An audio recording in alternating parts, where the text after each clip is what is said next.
Hello my anime lovers, what's up and welcome back to my channel. आज हम देखने वाले हैं सोलो लेवलिंग सीजन 2 का एपिसोड नंबर 13। तो अब बिना किसी देरी के चलते हैं सीधा वीडियो की तरफ।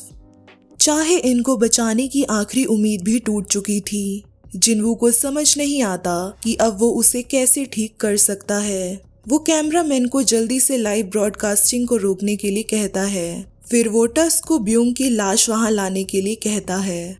बेक गुस्से में उससे सवाल करता है कि आखिर वो उसकी बॉडी के साथ क्या करने की कोशिश कर रहा है। जिन्वू के पास जवाब देने का वक्त नहीं था।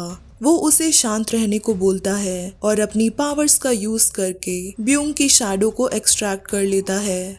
बाकी के 3 जापानीज हंटर्स हेलीकॉप्टर से सेफली आइलैंड से निकल आते हैं। रेइजी उन्हें बताता है कि चेयरमैन मात्सुमोतो चाहते हैं कि वो लोग अपने प्लान 9 को एग्जीक्यूट करें, जिसमें वो जेजू आइलैंड पर बाकी हंटर्स के साथ वापस जाएंगे। होशिनो डर के कारण इस बात का विरोध करता है क्योंकि उस खतरनाक ब्लैक एंट ने गोतो ryuji तक को मार डाला था। रेइजी इस बात पर कंफर्मेशन देता है कि उन्हें अब डरने की जरूरत नहीं है क्योंकि उनके किसी जापानीज हंटर ने उस एंट को हरा दिया था। उन्हें बस अब वहां जाकर बाकी के एंट आर्मी को मारना है।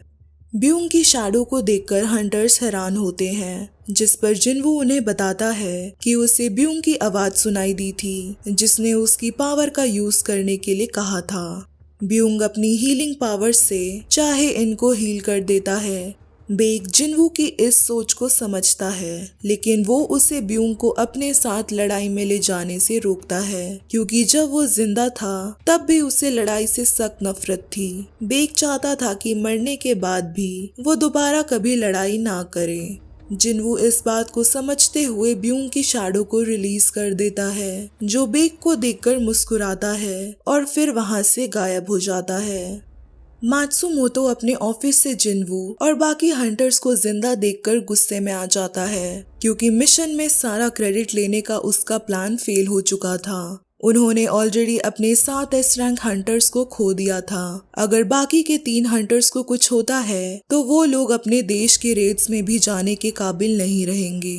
वो रेजी से कहकर प्लान 9 को कैंसिल करवा देता है। बाकी के एंट्स जो टनल से भाग गए थे वो आइलैंड को छोड़कर दूसरी जगह पर जा रहे थे। पार्क हीजिन और दूसरे हंटर्स उन्हें शिप की तरफ आता देखकर उनसे फाइट करने लगते हैं। क्वीन के मरने के बाद अब वो एंट्स आउट ऑफ कंट्रोल हो चुके थे।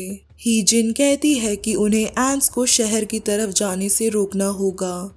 इसके बीच एंट आर्मी से बचते हुए कोरियन हंटर्स टनल से बाहर निकलकर हेलीकॉप्टर में चढ़ जाते हैं। जिन्वू अकेला ही टनल में रुकता है ताकि वो बचे हुए एंट्स को खत्म कर सके। शैडोज की मदद से वो एंट्स और उनके एग्स का सफाया कर देता है, जिससे वो अब लेवल 100 पर पहुंच गया था। ब्लैक एंट की डेड बॉडी तक से उसे हाई पावर फील हो रही थी। जब वो उसकी शैडो को एक्सट्रैक्ट कर रहा होता है तब उसके सामने अंधकार छा जाता है। उसे लगता है कि शायद एक्सट्रैक्शन के दौरान उससे कोई गलती हो गई होगी कि तभी वापस सब नॉर्मल हो जाता है और ब्लैक एंट का शैडो उसके सामने अपीयर होता है।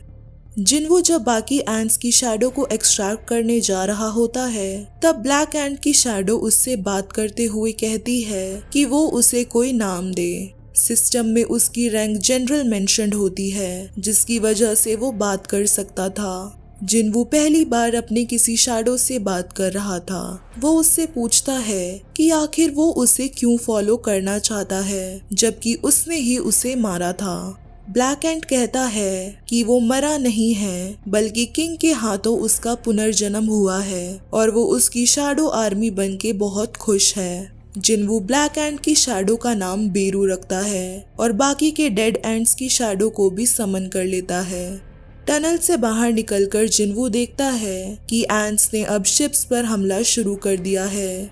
बेरू बताता है कि एंट्स की संख्या 4000 के लगभग है, जो कि बाकी ह्यूमंस के लिए खतरा बन सकती है, जिस पर जिन्वू बेरू को ऑर्डर देता है कि वो उन एंट्स को खत्म कर दे।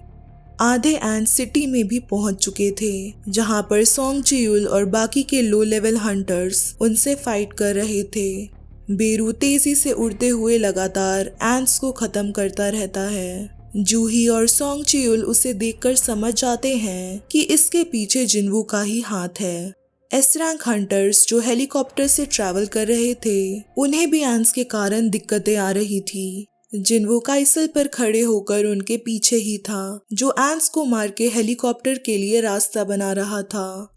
बाद में गुनही मिशन की रिपोर्ट बताता है कि जिन्वू की मदद से बाकी हंटर्स ने भी मिलकर बची हुई एंट्स को मार दिया है। उनके एस रैंक हंटर्स भी सेफली वापस आ गए हैं और चाहे इनको भी रिकवरी के लिए हॉस्पिटल भेज दिया गया है। वो साथ ही कंफर्म करता है कि उनकी 4 जेजू आइलैंड रेड सक्सेसफुल हो चुकी है। कई एंट्स उड़ते हुए चाइना की तरफ पहुंच गए थे, जिन्हें Chinese S rank hunter Liu Jigang हवा में ही मार देता है। वो इस बात से डिसअपॉइंटेड था कि उसे ब्लैक एंट से लड़ने का मौका नहीं मिल पाया था।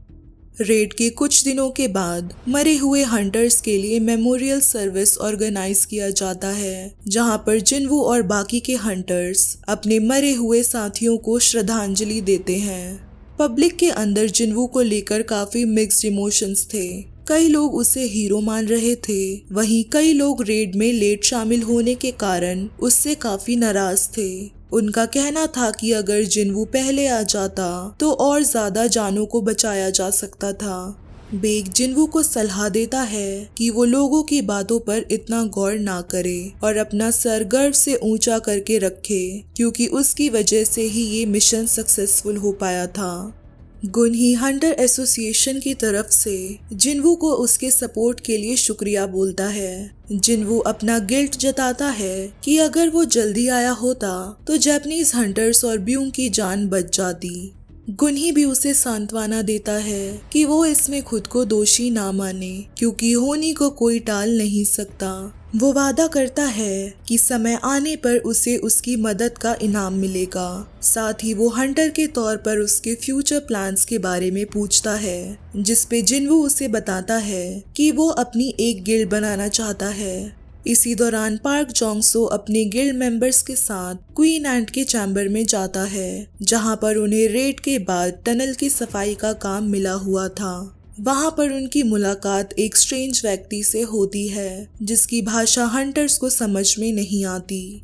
एक और अजीब दिखने वाला व्यक्ति अपनी शक्तियों से हंटर्स को बेहोश कर देता है। वो दोनों दूसरी दुनिया से आए थे, जो आपस में अपने किसी साथी के पावर्स के बारे में डिस्कस कर रहे थे, जो कि धरती पर ह्यूमंस की मदद कर रहा है। फिर वो पोर्टल खोलकर वहां से चले जाते हैं, इस मोटिव के साथ कि वो दोबारा वापस आकर अपने साथी की तलाश को जारी रखेंगे। संग टू हुआन टनल के कोने में छुपकर उन दोनों की बातों को सुन लेता है। दूसरी तरफ जिन्वू ट्रैफिक में फंसा हुआ होता है। वो वीडियो कॉल पर जिन्हो को खुशखबरी देता है कि गुनही ने उसे न्यू गिल्ड बनाने की परमिशन दे दी है। फिर उसे गुनही का कॉल आता है, जो उसे हाईवे में अपीयर हुए बी रैंक गेट की खबर देता है। बाकी के हंटर्स भी गेट के लिए निकल चुके थे, पर उन्हें पहुंचने में लेट हो सकता था, इसलिए गुनही जिन्वू को गेट का ख्याल रखने को बोलता है।